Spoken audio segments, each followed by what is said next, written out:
Bien-aimés dans le Seigneur, bonjour chez vous. Absolue la réalité du vendredi 22 mai 2026.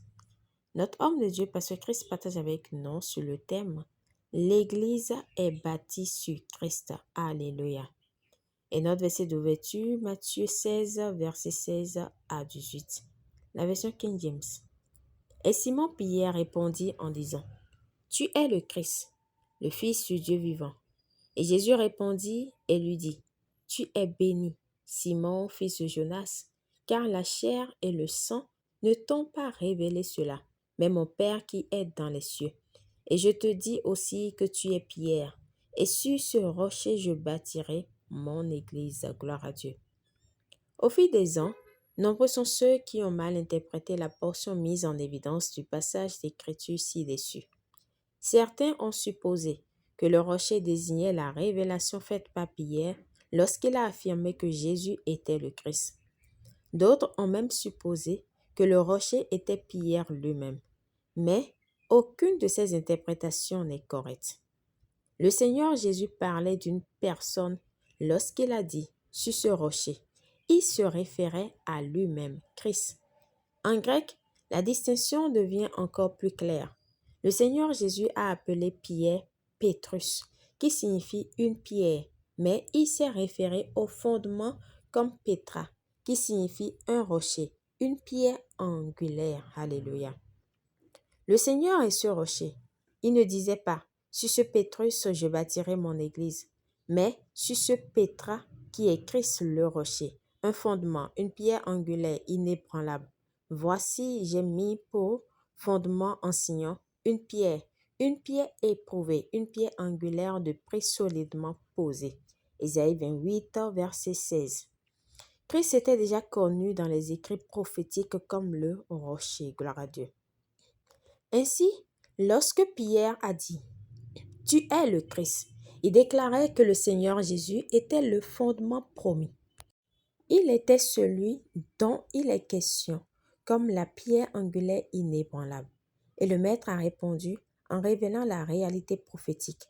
L'Église serait bâtie sur le Christ, le rocher, et rien venant de l'enfer ne pourra prévaloir contre elle. Alléluia.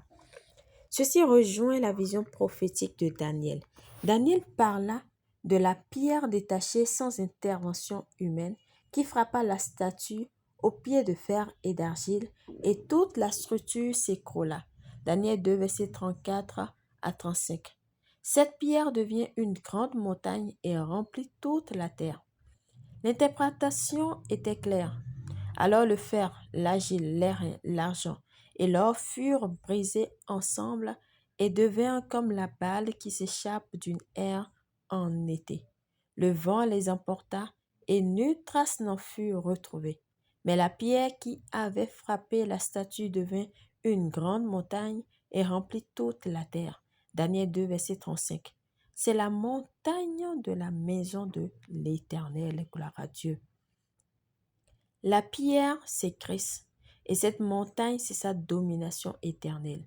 L'Église est bâtie sur Christ, et parce que l'Église se tient ferme sur lui, les portes de l'enfer ne peuvent prévaloir contre elle.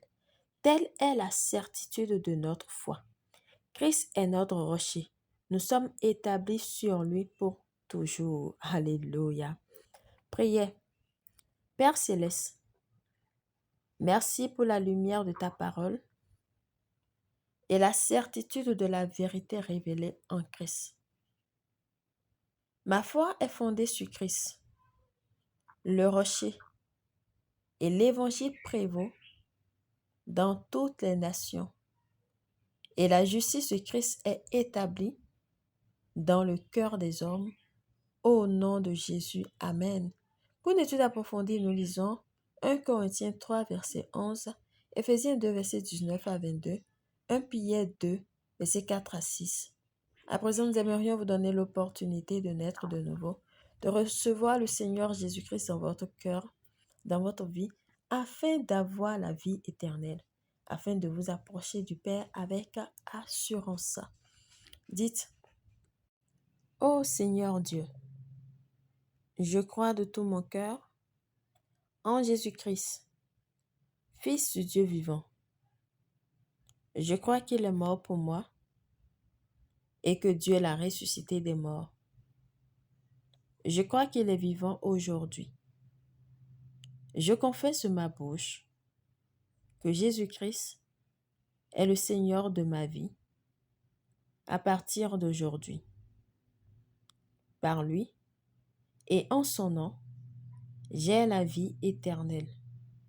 Je suis né de nouveau. Merci Seigneur d'avoir sauvé mon âme. Je suis désormais un enfant de Dieu. Alléluia.